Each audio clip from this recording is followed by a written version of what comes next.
What's up guys, welcome back to TechWorld. In today's video we're talking about Samsung's brand new update that could affect millions of Galaxy devices. And some of these new AI features might completely change how your phone works. Samsung users, stop scrolling right now, because a new update could completely change your phone privacy, and most people don't even know it yet. Samsung just expanded its AI system through Google Gemini, and now it may be able to access parts of your personal data like never before. And yes, this includes your Samsung apps, and even your gallery. So what's actually happening? Samsung phones come with Google Gemini, the AI assistant built directly into many Galaxy devices. Most people use it for simple things, asking questions, setting reminders, or getting quick answers. But now Gemini is becoming much more powerful. Inside Gemini settings, there's a section called Connected Apps. This feature allows Gemini to connect with different apps on your phone.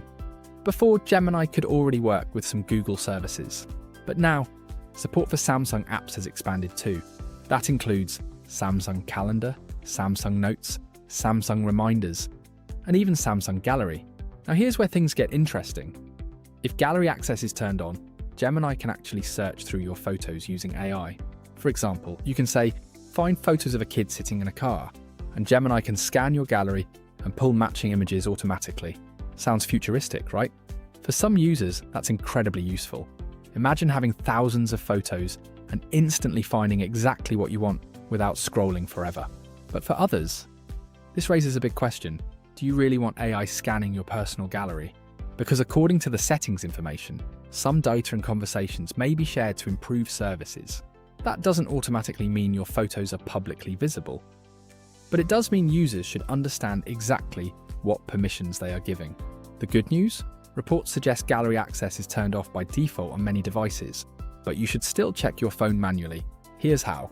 Open Gemini, tap your profile icon, go to Personal Intelligence, open Connected Apps, and from there, review every permission carefully. Turn off anything you don't want, or enable features if you actually find them useful. Because in the future, AI isn't just helping us anymore, it's slowly becoming connected to every part of our digital lives. So now the question is, would you allow AI access to your gallery, or keep your photos completely private? Share your opinion in comment section,